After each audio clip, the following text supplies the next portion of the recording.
જ્ઞાની નથી, અહીંયા કોઈ અજ્ઞાની નથી, અહીંયા કોઈ હારો નથી, અહીંયા કોઈ ખરાબ નથી. ખરાબ ને હારો જ્ઞાની ને અજ્ઞાની જગતે નથી કરેલું. પરમાત્માએ એવો કોઈ થપ્પો માર્યો નથી પૂજ્યાને દોષના. મનુષ્યએ નક્કી કર્યું છે. સંસારિક જે નિયમો છે એને નક્કી કરેલું છે કે આવું કાર્ય કરે એટલે ખરાબ, આવું કરે એટલે આ બધા નિયમો સંસારમાં અને એ જરૂરી છે. એ નિયમો બધા જરૂરી છે. જો આપણે આડેધડ હાલવા માંડીએ તો સંસારનું કાર્ય ખોરવાઈ જાય. જેવું તેવું વર્તન થવા માંડે, ખૂન ખરાબા થવા માંડે, મારામારી થવા માંડે, બળાત્કારો થવા માંડે, બધું થવા માંડે. એટલે આ નિયમો બનાવ્યા છે એ જરૂરી છે, એટલા માટે બનાવવામાં આવ્યા છે અને એ જ્ઞાની પુરુષોએ જ બનાવ્યા છે. તો કેવી રીતના ધ્યાનની પ્રાપ્તિ થાય? તો કે શ્વાસે શ્વાસે સ્મરણ કરી લે અર્જુન યોગી ધ્યાની, આ સોહમ શબ્દને સિદ્ધ કરી લે, એમ કહે છે કૃષ્ણ મુરારી. શ્વાસે શ્વાસે સ્મરણ કરી લે અર્જુન યોગી ધ્યાની. તું તારા શ્વાસની અંદર સ્મરણ એટલે તારી શ્વાસની અંદર જે બોલી રહ્યો છે, શ્વાસની અંદર બોલી રહ્યો છે, દ્વાદશ અંગુલ બાહુર લંબા ચોડા હે સર્વંગા, એમ બોલી રહ્યો છે. શ્વાસનોય શ્વાસ, પ્રાણનોય પ્રાણ જે છે એ શબ્દ સ્વરૂપ તમારું પોતાનું છે. આ શરીરનું અંદર પ્રાણ જાય છે અને આવે છે, જાય છે અને આવે છે, પણ પ્રાણથી પર પ્રીતમ છે, ન્યારો. પ્રાણથી એ ન્યારો, પ્રાણને ચલાવવા વાળો પ્રાણનો મહાપ્રાણ ઈ પોતે છે. પ્રાણ એના વડે છે. એટલે એને ના ભીતર કહી શકાય કે ના બારો. હા કહું તો એ નહીં ઓર ના કહ્યો ને જાય, આ ઓર ના કી બીચ में સાહેબ રહ્યો સમાય. તો એનું ભજન એટલે એનું સ્મરણ. સ્મરણ એટલે બસ એની યાદી. સ્મરણ એટલે એની યાદી. સુર, આપણે સુરતા જેને કે સુરતાનો ભૌતિક અર્થ જે હતો ને એ સ્મરણ જ હતો. સ્મૃતિ, સ્મૃતિ શબ્દ થોડો વિખાતા આપણી સુધી પૂગ્યો એટલે સુરતા બનાવી. પણ સુરતા એટલે હાસું છે એમ કીધું જીવણ બાપાએ. સુરતા ધરીને એને સાંભળો અને ધુનિયની ગગનું મગાજે રે જીવન જીવને ત્યાં રાખીએ અને વાગે જોને અનદ તુર અજીલ મિલ જો તું જા જળને અને વરસે નિરમળ નૂર જીવન જીવને ત્યાં રાખીએ. કેમ, કેવી રીતના સાંભળવાનું? સુરતા ધરીને સાંભળો. તો એની ધૂન ગગનમાં ગાજી રહી છે. બધાને ખબર જ છે, બધાને છે. જ્ઞાની નહીં સંભળાય છે અને અજ્ઞાની નહીં સંભળાય છે. ખબર નથી, એને ખબર નથી એટલે ગુરુ ખાલી એને ઈશારો કરે, ખબર આપે. એ ધ્યાન કરે, એક ઈશારો આપે ગુરુ, અહીં ધ્યાન કરે તો આ સદગુરુનો બોધ છે. એટલે એ ધૂનની અંદર જે લય થઈ જાય ને એને એના સ્વરૂપનું ભાન થઈ જાય. આ ગુરુનો એક ઈશારો છે, એ ઈશારાની અંદર જો જેને પ્રેમ જાગી જાય અને એમાં લાગી જાય તો એને એના સ્વરૂપનો બોધ થઈ જાય અને આ સંસારમાંથી મુક્ત જ છે. મુક્ત જ છે, બંધાયેલો તો છે જ. એટલે ગુરુને ખબર છે આ બંધાયેલો છે એની, પણ મારું માન્યું છે, મમત્વપણું છે, એ જ બંધન છે. એને જન્મ મરણ છે. આપણે ઘડી પહેલા એવું કીધું કે આત્મા ન જન્મે ના મરે. એવું ગીતાજીની અંદર શ્રી કૃષ્ણ ભગવાન ઉપદેશ આપતા કૃષ્ણ અર્જુનને કીધું કે આત્મા જન્મ તો નૈનમ છેદાંતી શસ્ત્રાણી, હું શસ્ત્રોથી છેદાવ્યો નથી. ના દેવ દાવતી પાવકા, ના હું કે મને અગ્નિ બાળી શકે. તો હું શસ્ત્રોથી છેદાવ્યો નથી, અગ્નિથી બળ્યો એવો નથી, એવો હું આત્મા પોતે શું? તો હવે જન્મ મરણથી ન્યારો છે ને. હું આવતોય નથી, જાતો નથી, ખાતો પીતો, કોઈ વ્યવહારો કરતો નથી, એવો હું અવિનાશી આત્મા છું. તો જન્મ મરણથી પર છે, તો જન્મ મરણ બંધન છે કે ને? કોને છે? આત્મા જન્મતો નથી, શરીર એક જ વખત જન્મે. આ શરીર છે ને, આ શરીર એક જ વખત જન્મ્યું અને પછી એક જ વખત એનો નાશ છે. એટલે શરીર એ જન્મ મરણથી પર જ કહેવાય ને. આ બની ગયું, હવે કઈ પાછું બનવાનું નથી. બીજા ઘણા ખોખા બનશે પણ આ નહીં બને. તો શરીર નહીં જન્મ મરણ તો ન જ કહેવાય. શરીર નહીં જન્મ મરણ નથી, આત્મા ને જન્મ મરણ નથી, તો થયું કોને? આ જન્મ મરણ થયું કોને? એટલે એમાં પ્રમાણ સહિત રામદેવ પીરે આપ્યું કે પ્રથમ તો અરજી તમે કામનાના બીજને બાળો. જે કામના છે, જે વાસના છે, એને જન્મ મરણ છે. આશાયમ બધ્યતે લોકઃ કર્મણામ પરિબધ્યતે તસ્માતે હિ જાગ્રહી જાગ્રહી જાગ્રહી. આશાના પાસથી જીવ બંધાતો જાય છે, તો તમે જાગો જાગો જાગો. કામ ક્રોધ લોભ મોહ દેહ તસ્કરા. આ દેહને અણી ગયું છે કોણ? તો કે કામ ક્રોધ લોભ મોહ. જન્મ દુઃખમ જરા દુઃખમ અને અંત દુઃખ, તો કે મરણ દુઃખ. આ દુઃખ છે. તો હવે તમે જાગો. જાગી અને જોવ તમે તો નરસિંહ મહેતાએ કીધું જાગીને જોવ તો જગત દિશે નહીં. ઊંઘમાં આ ઊંઘની અંદર બધું, આ ઊંઘ છે, આ ઊંઘની અંદર બધું દેખાય છે રંગીન, વાલું લાગે છે. પણ જાગીને જોવ તો, અને ન્યાય ભય છે, એટલે અહીંયાથી સાધક પાછો પડી જાય. ન્યાય ભય છે. દાખલા તરીકે તમને બાહેર દ્રષ્ટાંતથી સમજાવું કે ગંગા, યમુના, સરસ્વતી, કાવેરી કેવડી મોટી મોટી નદીઓ છે. એ નદીઓ બધી સમુદ્રમાં મળે. કેમાં? સમુદ્રની અંદર. હવે સમુદ્રની અંદર આપણે જાય વેરાવળ, ત્યાં તમે કહી શકશો આ ગંગા છે, આ ગંગાનું પાણી છે, આ યમુનાનું છે, આ નર્મદાનું, એવું તમે કહી શકો? કેમ કેમ કેમ? મટી ગઈ. સાધકને જ્યારે જે બ્રહ્મ સાગરની અંદર ભળવાનું થાય ને, ત્યારે એને મટી જવું પડે છે, અને મટી જવાનું થાય ને ત્યારે એને ભય લાગે છે, અને ભય લાગવાથી પાછો આવે. ગંગા મટી ગઈ તો સાગર બની. ગંગાએ એમ કીધું કે મારે ગંગા જ રહેવું છે અને સાગરમાં ભળવું તો ઇમ્પોસિબલ. એમ આપણે આમાં રહેવું છે અને બ્રહ્મય બનવું છે, તો ઇઝ નોટ પોસિબલ. ઇમ્પોસિબલ નથી. તમારે મટી જવું પડશે તો તમે બ્રહ્મ જ છો. હું અને મારું બે મટી જાય પાનભાઈ, એ પોતે જ બ્રહ્મ સ્વરૂપ પ્રગટ થાય. હું અને મારા પણ છે એ મટવું પડે, અને ત્યાં નથી મટતા ને, એટલે ત્યાં ગુરુની હાજરી જોઈએ છે, ત્યાં ગુરુનો સંગ જોઈએ છે. એક પેલે પગથિયે ગુરુની જરૂર પડે, એટલે એક છેલ્લે પગથિયે ગુરુની જરૂર પડે છે. પેલે પગથિયે ગુરુ આપણને હાલતા શીખવાડે, માહિતી હાલ, પછી આગળ જતા જતા જતા જ્યારે પોતાના સ્વરૂપ તરફ જાય ને, ત્યારે એને ભય લાગે. હવે તો હવે હું એકલો થઈ ગયો, આ મારું કોઈ સંગી નથી, સાથી નથી. ત્યાં ભયભીત થાય છે, એટલે ગુરુ ધક્કો મારે. હજી આગળ એક ડગલું આગળ, હજી એક ડગલું આગળ હાલે, હજી સાધક હાલી જાય અને પોતાના સ્વરૂપની અંદર ભળી જાય ને, એટલે ગુરુને એટલો આનંદ થાય. અને જે શિષ્ય બન્યો હોય ને એને કે હું ને ગુરુ નહીં મેરે ઘાટ કા, શિષ્ય કો નહીં તન કાર, ચેતન से चेतन मिले तत्व दोनों अगार. ત્યારે ગુરુને રાજીપો થાય કે હવે બસ મને જે જોતો તો આનંદ મળ્યો.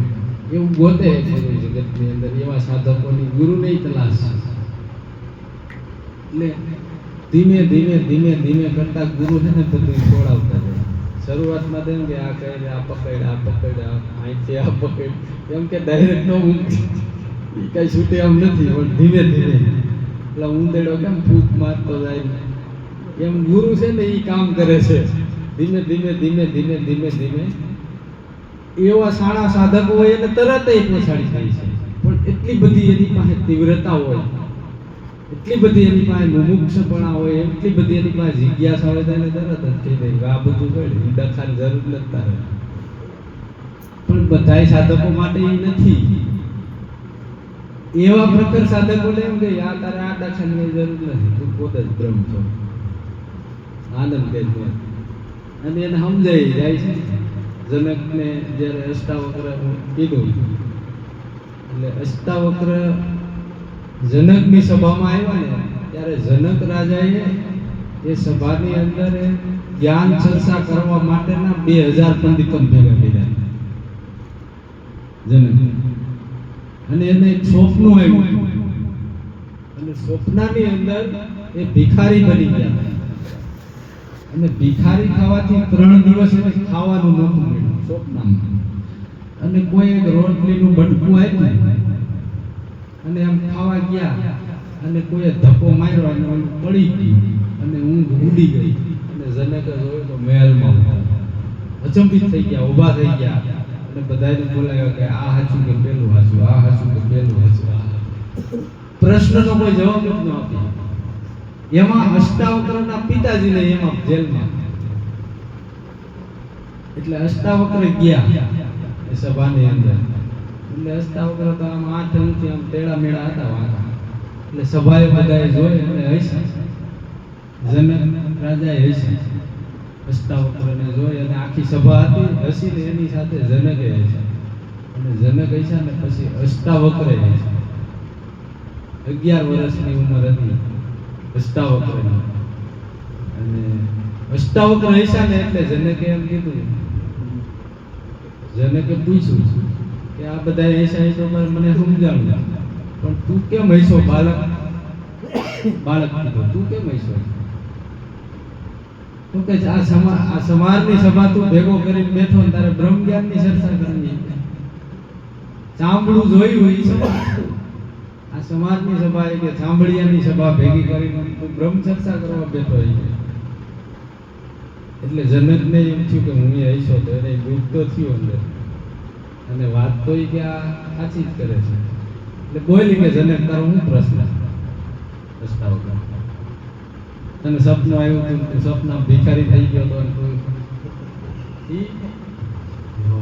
આ બધી ખબર પગમાં પડી ગયા. 11 વર્ષના બાળકના પગમાં પડી ગયા જનક રાજા અને કીધું કે હે પ્રભુ, કથમ જ્ઞાનમ કથમ મુક્તિ, મને જ્ઞાન કેવી રીતના થાય અને મને હું મુક્ત કેવી રીતના થાય? એક જ શબ્દ કીધો તો અષ્ટાવક્રએ કે તેરા બંધન ये है કે તું દેહ છે એવું માની બેઠો છે. તારું બંધન એ છે કે તું એમ માની ગયો હું દેહ છું. બસ તું તો મુક્ત જ છો, તને કોઈ પણ પ્રકારનું બંધન નથી. પણ તે મનથી એવું માની લીધું છે કે હું દેહ છું, દેહ મારો છે, આ જ બંધન છે. એક જ શબ્દમાં સમજી ગયા થાય. પેગડે પેગને જ્ઞાન થઈ ગયું એવું કહેવામાં આવે. જનક રાજાને પેગડે પણ અને જ્ઞાન થઈ ગયું. એક જ શબ્દની અંદર એને સમજાઈ ગયું હો પ્રભુ મુક્ત. અત્યાર સુધી તો આ બધું મેં મારું કહ્યું. પછી એને પ્રલોભનને આપે અષ્ટાવક્ર હે જનક તને એવું જ્ઞાન થઈ ગયું. તપાસ તો કરે, ગુરુ કસોટી તો કરે. હે જનક તને એવું જ્ઞાન થઈ ગયું છે તો કે હા, તો હવે આ મહેલ અને આ ધન અને સંપત્તિ તારે છોડી ન દેવું જોઈએ. આ કસોટી છે. એટલે પ્રભુ તમે મને છેતરો છો કેમ? હું એને અટતો જ નથી, હું એને અટતો જ નથી. મને જ્ઞાન થઈ ગયું છે, બોધ થઈ ગયો કે મારું કાંઈ છે. તો કેવી રીતે કસોટી થઈ? એટલે દૂધનું કટોરો લીધો હાથમાં અને આખા નગરને ફેર્યા. દૂધ ઉપર ધ્યાન એટલે એક ટીપું હેઠું ઢોરાય નહીં અને આ નગરને આખાઈને જોઈ આવો જાઓ. એક ટીપું દૂધનું ઢોરાવવું ન જોઈએ અને આ નગરની અંદર શું થઈ ગયું છે એ જોઈ અને મને એનો સંદેશો આપો. એટલે હાથમાં દૂધનો કટોરો આખા નગરમાં ફેર્યા. એટલે બધી જગ્યાએથી ફર્યા, એમાં નગરમાં બધું આવતું હોય ને, બધી ગલીઓમાંથી ફરી અને પાછા સભામાં આવ્યા. પૂછ્યું કે શું જોયું? તો કે મને ખબર નથી. કેમ? તો મારું ધ્યાન એમ જેનું ધ્યાન પોતાના સ્વરૂપમાં છે એને કાંઈ ન નડે. વેશ્યાલયમાં જાય તો એને અડે નહીં, અને દારૂના અડ્ડામાં જાય તો એને ઈ ન અડે. એનું ધ્યાન પોતાના સ્વરૂપમાં છે. જેનું ધ્યાન પોતાના સ્વરૂપની અંદર રમણ કરી રહ્યું છે એને કોઈ ન અડે. હરિની માયા બહુ બળવંતી, સંતો આગે હારે જોને. આ માયા બહુ બળવંતી છે, પણ ક્યાં હારે?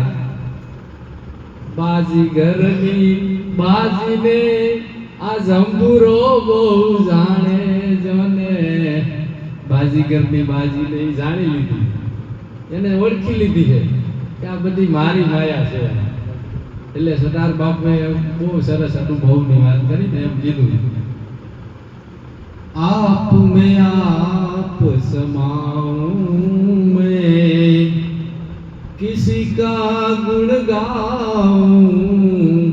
आप में आप समाऊं, नहीं मैं व्योम पवन नहीं पानी, नहीं अग्नि नहीं माटी मैं, नहीं अग्नि नहीं माटी. मेरी माया है ये सब, मैं देख देख मुस्काऊं. आप में आप समाऊं. આ બધી મારી માયા છે, આ બધી મારી માયા છે. કેટલો અનુભવ એનો બધા, કેટલો આનંદ થયો છે આવું બધું અનુભવ કરી. આપણાને કાંઈ નથી થતું, આપણાને આવો આનંદ કાંઈ નથી થતો. ક્યાંક ને ક્યાંક આપણી ગેરસમજ છે, ક્યાંક ને ક્યાંક આપણે રોકાઈ ગયા છે, ક્યાંક ને ક્યાંક આપણી અંદર કામના છે. ગુરુ કર્યા છતાંય ગુરુ થઈ ગયા છે, હવે કંઈક એવી કંઈક ને કંઈક કામનાઓ છે, કંઈક આપણી અંદર પાવર આવી જાય અને આમ હાથ કરશે તો ભડકા થઈ જાય. એવું કાંઈ એવી કોઈ પણ પ્રકારની કામના વગર, કામના રહિત હરજી ક્રિયાઓ કમાવો, કર્મ કરશો તો હરજી ધર્મ જાહો હારી.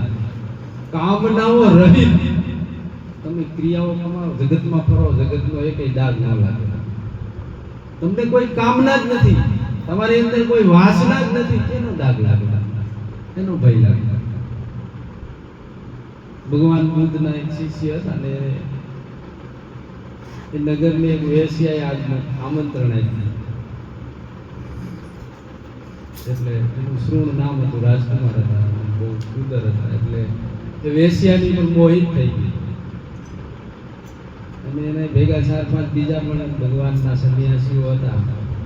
એટલે એને કીધું કે દેવી તમારું આમંત્રણ હું સ્વીકારું, પણ હું મારા ગુરુની રજા લઈને આવું છું. એટલે 4-5 જણા ભગવાન પાસે ગયા અને શ્રુણે કીધું, ભગવાન તો આપણા નગરના છે એને મને આમંત્રણ આપ્યું, 6 મહિના તમે મારી સાથે રહ્યો તો તમે આજ્ઞા આપો તો હું એની સાથે રહેવા જાઉં. ભગવાને જોયું બીજા હતા ને નાગપાસની ઉછરછૂટ કરતા હોય, ભગવાન ની ઓલી વેચે આમંત્રણ આપ્યું, તમે એને ત્યાં જવાની આ પાડી દીધી. એને 6 મહિનાનો ટાઈમ આપ્યો તો 6 મહિના તો જાળવું. ઓલા હરવરિયા એનાથી રેવાય નહીં, આમ છાના મોટા જોવા જાય કરે છે. ત્યાં તો મહેફિલું થાય, ડાન્સ થાય, સંગીતો વાગે, ઓલા જોવા જાય. 6 મહિના થતા 6 મહિના પૂરા થયા ને તો એ વેશ્યા ભગવાનના શરણમાં આવી કે ભગવાન તમે મારી ઉપર બહુ મોટી કૃપા કરી, આને તમે મારી ઘરે રહેવા મોકલો તો મારું જીવન પરિવર્તન. આનું નામ જ્ઞાની પુરુષ કહેવાય, આનું નામ બુદ્ધ પુરુષ કહેવાય કે જેના સંગમાં રહેવાથી એનું જીવન પરિવર્તન થઈ જાય. આ તો દારૂડિયા ભેગા ફરતા હોય આપણે ના પડીએ, એના ભેગા આપણે ન ફરાય, આપણે જ્ઞાની છીએ. તું જ્ઞાની હોય તો તારો પ્રભાવ એની પડવો જોઈએ. તારી ઉપર એનો પ્રભાવ પડે છે, તું જ્ઞાની જ નથી. જો ખરેખર તું જ્ઞાની હોય તો તારો પ્રભાવ એની ઉપર પડવો નથી પડતો, અને એનો પ્રભાવ તો એ તારી કરતા વધારે પાવર વાળો છે. તારી કરતા વધારે પાવર વાળો છે દારૂડિયો. એક દારૂડિયો તારી કરતા વધારે પાવર વાળો તને પીતો કરી દીધો, તું એને જોડાવી નહીં કરતો, તું ગુરુનો બાળક. તો આવા નિષ્ઠાવાન બનવાનું છે આપણે. આ ગામનું નહીં ના ના પાપી નથી, તમે સુરવીર છો, તમે અજર અમર અવિનાશી છો, તમને પાપ લાગે, તમે પાપ પુણ્યથી ન્યારા છો, તમે સુખ દુઃખથી ન્યારા છો, તમને કઈ અડી જ ન એવા છો. હવે ભયભીત રહેવાની જરૂર નથી, નિર્ભય થઈ અને જગતમાં વિસરો. પણ એક નામનું નિશાન નહીં ભૂલવાનું. નિર્ભય થઈને કીધું કોઈ મારવાનું જ મનવાનું. મારા ગુરુએ કીધું, એક સંન્યાસી એક સાધક હતો, રોજ ગુરુ પાસે જાય, બાપુ મને કઈક બોધ આપો ને. કાયમ જાય 6 મહિના ગયો પછી બાપુએ જા ભાઈ સબકો બ્રહ્મ માનને ગાઓ, બ્રહ્મ કિસી કો મારતા નહીં. રાજી થઈ ગયો. મને આજ મારા ગુરુએ બોધ આપી દીધો. આજ મને શું આપ્યો ભાઈ, હું બોધ રે શું આપ્યો? ગુરુએ કીધું સબકો બ્રહ્મ માનને ગાઓ, બ્રહ્મ કિસી કો મારતા નહીં. કે એ ભલે કીધું આગળ જાતો નહીં. કેમ તો કે હાથી ગાંડો થયો. અરે કે હાથી ગાંડો, મારે ગુરુએ કીધું બ્રહ્મ કિસી કો મારતા નહીં. ઈ તો ઈ ઓલી મગજમાં બેસી ગયો ધોઈ દો. ઓલો મહાવત કે ભાઈ હતી જાતું આ ગાંડો થયો છે. નહીં, મારા ગુરુએ કીધું બ્રહ્મ કિસી કો મારતા નહીં. આ હું ધમાલ લઈને કર્યો કા બેવડો તેવડો વખતો ગુરુ પાસે ગયો. ગુરુ તે મારી પથારી ફેરવી રાખી લટકા કે તેમ કીધું કે સબકો બ્રહ્મ માનને કા ઓર બ્રહ્મ કિસી કો મારતા નહીં. હાથી માર્યો છે મને કે તને રોક્યો નતો? રોક્યો તો ને ભાઈ એમ કીધું આગળ જાતો ને હાથી કે ગાંડો એમાં બ્રહ્મનો દેખાડો. એ કે એમ તો ઉપર બેઠો રહી તો એ બ્રહ્મનો દેખાડો. એટલે આવી ક્યાંક ગેરસમજ થઈ જાય છે. આવી ક્યાંક આપણાને ગેરસમજ ના થઈ જાય એ પણ ધ્યાન રાખજો. ગુરુએ કીધું છે એ સાચું જ કીધું છે, પણ ક્યાંક રોકે નહીં આપણે જોવું પડે રાખી કે આ રોકે છે તો એ રોકવા વાળો બ્રહ્મ જ છે. એટલે એક સાધુ હતા ને, બહુ તપસ્યા કરી, ધ્યાન કર્યું, ગામને પાદર આશ્રમ બનાવ્યો અને ત્યાં રહેતા હતા. અને અચાનક અત્યારે પંજાબમાં બાળ આવી ને એ બાળ આવી વર્ષ બહુ આખું ગામ બાપુ હાલો અહીંયા કણાઈ જાઓ. બાપુ કે નહીં, મેં એટલા વર્ષ સાધના કરી, તપસ્યા કરી છે, અને મને તો સ્વર્ગમાંથી વિમાન ભગવાન લેવા આવશે. વિમાન લઈ એટલે વિમાન લેવા આવે કે નો હવે આપણે તણાઈ જાવ. નહીં કે મારી સાધના મારી તપસ્યા મને ભગવાન લેવા આવશે. નો ગયા અને આવ્યો વરસાદ. બાપુ ઝૂકડું બધું વીખી નાખ્યું. એક તાળી જૂતું પકડી બાપુ ઉભા. એક વાણવાળા આવ્યા, બચાવ વાળા આવ્યા ને, બાપુ કે આવી જાવ, બેસી જાવ. કે નહીં મને ભગવાન લેવા આવશે. ઉપરથી હેલિકોપ્ટર વાળા જીવી નાખી. બાપુ ડીંગાઈ જાવ તો કે નહીં કે ભગવાન લેવા આવશે. ગયા બાપુ દરિયા મરી ગયા. સ્વર્ગમાં જઈને ભગવાનને શિકાયત કરી, મેં એટલી તપસ્યા કરીને તમે મને બચાવવાનું આવ્યા. કે 3 વાર આવ્યો હતો. 3 વાર આવ્યો. કે પેલા ગામ વાળો બનીને આવ્યો, કોઈ તું નો ઓળખી ગયો. બીજી વાર ગયો વાણ લઈને આવ્યો, તોય નો ઓળખ. 3જી વાર પ્લેન લઈને આવ્યો, તોય નો ઓળખ. હવે જાય છે. એટલે આવી ક્યાંક ખામીઓ હોય છે. આ ગેરસમજ છે. જે આપણી સામે આવ્યો એ ભગવાન જ છે. એવડું નાનું બાળક છે, એ કઈક બોલે છે ને, એમાંથી પ્રેરણા લઈ જાગૃત થઈને સાંભળવું, હોશમાં રહેવું. છોકરું નહીં સમજવું, એ બ્રહ્મ જ બોલી રહ્યો છે. જો એટલી બધી જાગૃતિ નહીં હોય તો આપણે ક્યાંક ને ક્યાંક ભૂલ થાય. એટલી બધી જાગૃતિ આપણી પાસે નહીં હોય તો આપણે ક્યાંક ને ક્યાંક ગેરસમજમાં દોરાઈ જાવું અને આપણો રસ્તો છૂટી જાય. એટલે ખરેખર ડગલે ને ડગલે આપણે હોશ અને હોશને જાગૃત રાખવા માટે આપણે સતત નામની અંદર આપણે ધ્યાન તો જ આપણે હોશમાં રહીએ. તો આવું હેલું છે હો જ્ઞાન. આ છે ને એ બહુ સીધું અને હાવ હેલું છે. પણ આમ સોરી ઓલા શેર ઓલો એક માણસ ગયો આમ ઘર લીધો પછી આમ કર્યું શેર થયું ઘરનો ભાવ છે 10 મિનિટ કંઈક બીજી બકવાસું કરીને ઘર સોરાય રાખ્યો આમ પછી હાલતો થઈ ગયો. હવે વાણીઓ કઈ મૂકે કઈ ભાઈ ઘર નથી લેવો તો કે લેવો તો છે કે પણ ચીકણો હે કે હતો નહીં એમ ચોરી ચીકણો કરી નાખ્યો બાકી ગોળ હતો નહીં. એમ આ હે ને અઘરું કરી દીધું. અઘરું છે નહીં, જ્ઞાન છે એટલું બધું સરળ અને એટલું બધું સહજ છે ને. પણ વાતું કરી તો ધ્યાન કરવું પડે, ઊંધે માથે લટકવું પડે ને એમ કરવું પડે ને તેમ કરવું પડે, રૂપવા કરવા પડે ને નાગા થઈને દોડવું પડે ઊંધા માથે. આ બીવરાવી ભાઈ આવડે અમારથી ના થાય. કેમ ગુલામ બનાવ્યો, ગુલામ બનાવવામાં આવ્યો આવી રીતના ભયમાં રાખી. નકર જ્ઞાન જેટલું